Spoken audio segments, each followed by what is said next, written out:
How do you deal with a crisis situation? I'm pretty sure the way that you guys dealt with it at home was different to us, but we were living in this van at the top of Africa, so our options were kind of limited. We're going to be discussing how we dealt with the pandemic arriving in Morocco, and also how other van dwellers are dealing with the pandemic around the world in this video. I think it's going to be quite an interesting story. Roll intro.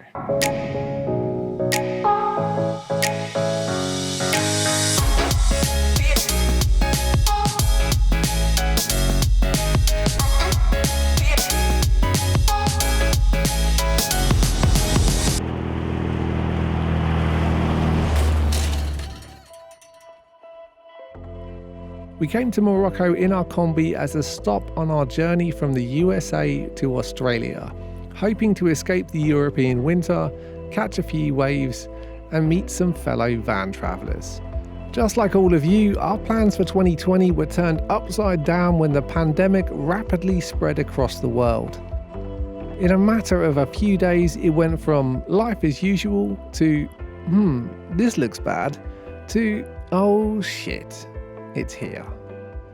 Morocco was relatively quick when COVID-19 arrived in the country. Borders were suddenly closed and many flights cancelled, leaving thousands of foreigners stranded in Morocco. A national state of emergency was declared. Due to the COVID-19 pandemic, the country of Morocco recently closed its borders with no grace period or warning to allow travelers to return home.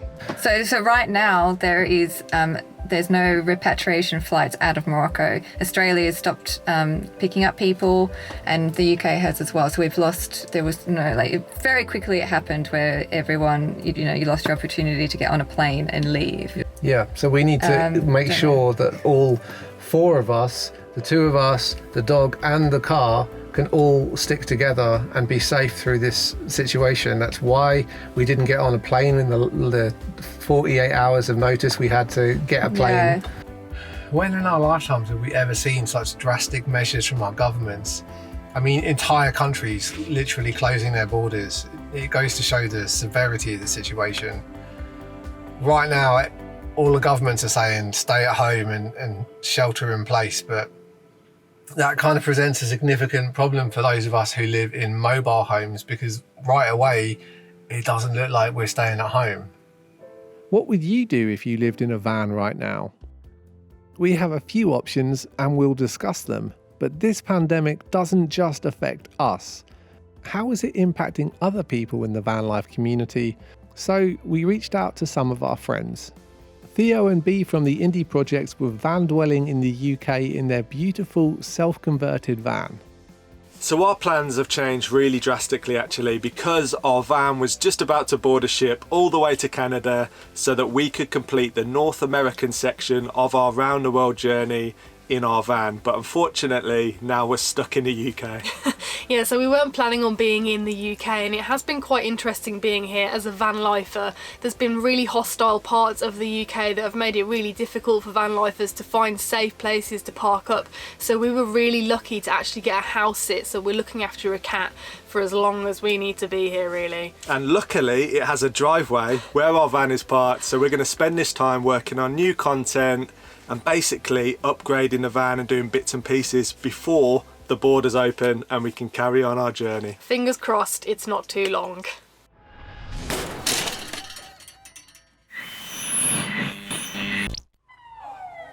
Here in Morocco during this state of emergency, things are different to the UK. We figured we had three options. Option one is we stay in our van. We have an off-grid camper. A lot of people are saying to us, just go surfing, go somewhere remote, get away from all of it so that you don't get the disease. Which is fine. It sounds great being off grid and away from people and kind of self-isolating in here.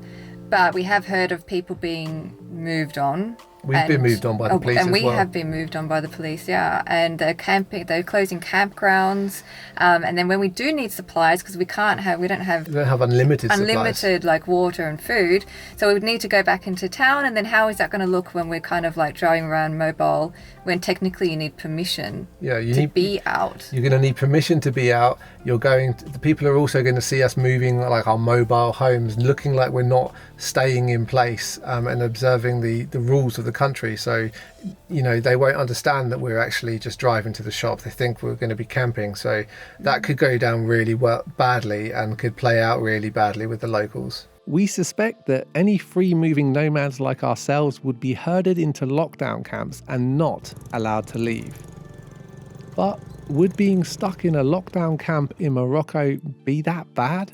Alex is documenting his experience in a van with his dogs in a lockdown camp in the very south of Morocco.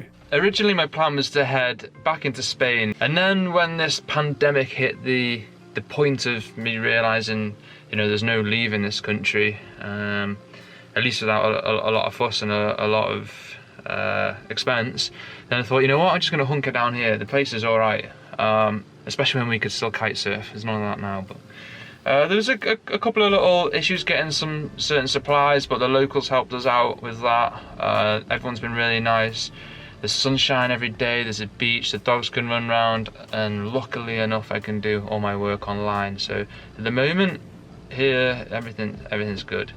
We followed the story of many of the van lifers that we've met whilst exploring Morocco, and every one of them has understandably been forced into the nearest lockdown camp. Many of those off-grid isolation camps are not great, but Alex chose the off-grid option, and it looks like so far he's doing okay.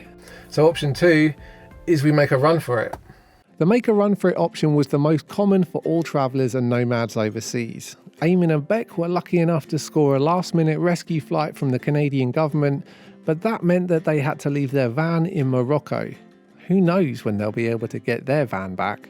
Meanwhile, Trent and Ali had been travelling in their van for 2 years and were in South America when the pandemic hit, and they were faced with some difficult decisions to make.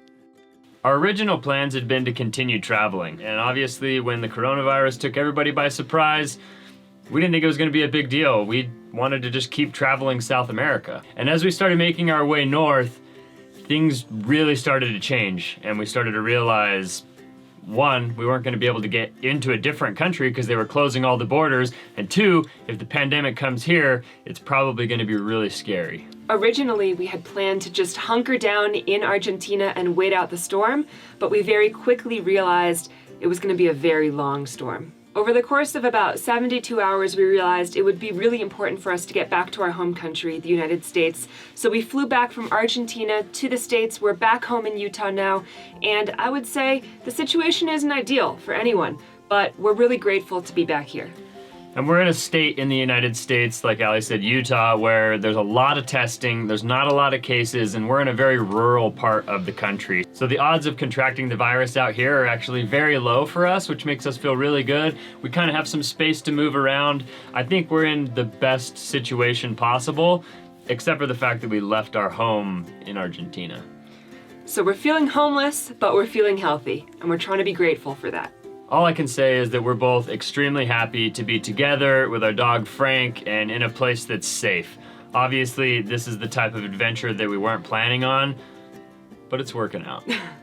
We were happy to hear that these guys were able to get home safely. Meanwhile, here in Morocco, we were waiting for confirmation of a rescue ferry to get us, our dog, and our Kombi out of Africa. Some of our friends have actually just driven up to the border in the hope that they can get a ferry because they have European citizenship. Marley Mish do a great job of documenting their travels on their Instagram page as a family in a van. Very inspiring. But I'm worried for them. They're going up there. What happens if they can't get in? What happens if Spain closes the border? Yeah. As you guys know, we're in the middle of a pandemic. We decided to drive up to the border to cross because we have heard that many people, some of our neighbors at the campground included, were able to cross. And while we're driving here to Ceuta, it was a 600-mile drive, we learned on our way, literally 2 hours before we got here, we heard that the border was closing at midnight. So we knew that we'd get here at 9 p.m. it would be okay. But what we didn't realize is that there were already probably close to 300 vans already waiting in the line to get in. And none of us had a chance. This is where the Marley Mish family was stuck for days, with Morocco agreeing to let travellers leave, but Spain understandably refusing to let them in. With no toilets, no power, and a rapidly spreading virus, this is as raw as nightmares get. So we have not budged in the last 40 hours. And the information we heard is that Spain had closed its borders at midnight temporarily. Problem is, there are about 400, probably 500 motorhomes, camper vans here waiting to get across. And there's no movement at all. And there's no timeline on when it will open. The Moroccan government, to their credit, had a lot going on, but they realised the severity of the situation and came to their rescue. Really grateful for everything that the Moroccan government has done to make it safe and sustainable for us. They've brought in water. It looks like there's city water being piped into a pedestal over there. And from there, they brought in like these containers that are bathrooms. And they even brought in like 2 little huts, also made of containers or something like portable buildings. One is like a bakery, selling bread and baked goods and pastries. And one next to it is like a little store selling fresh vegetables, water, milk, those kinds of basic like grocery supplies. So that's all been really good, and we're just here to wait it out. No one we can tell is sick, but we're still keeping our distance away from them. So we're keeping to ourselves. And we've actually, secured this little corner in the back and trying to get people to not walk through here, but people still do. The end of the day is we're here now. We are sustainable. As far as I can tell, there's still a couple of kinks to work out.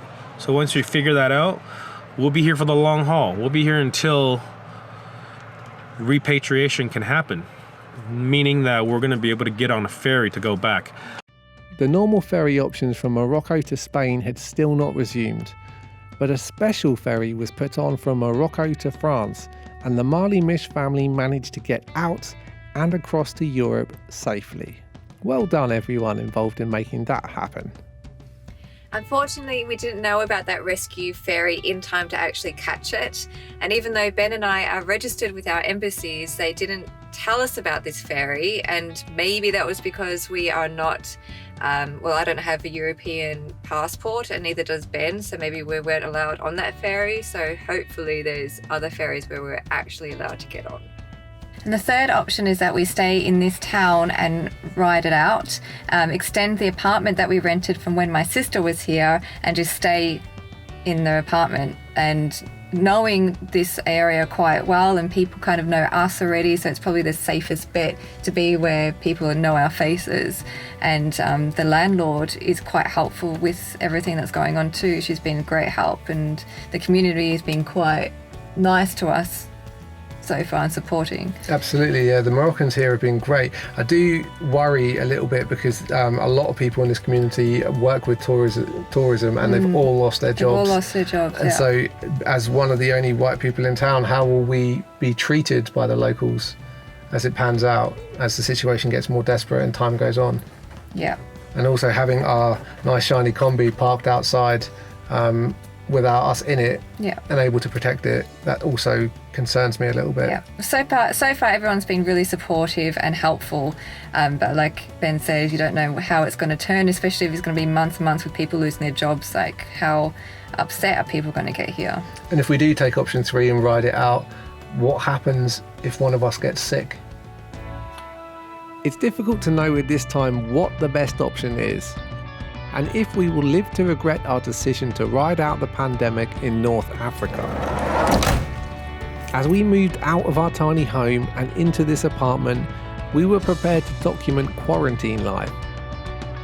But at the time, we had no idea just how long we'd be trapped under this super strict lockdown in Morocco. And they just said that we can't leave. We take comfort that no matter where we are in the world, how we've chosen to prepare for this storm, or the different sacrifices we have to make, at least this time we are all in it together.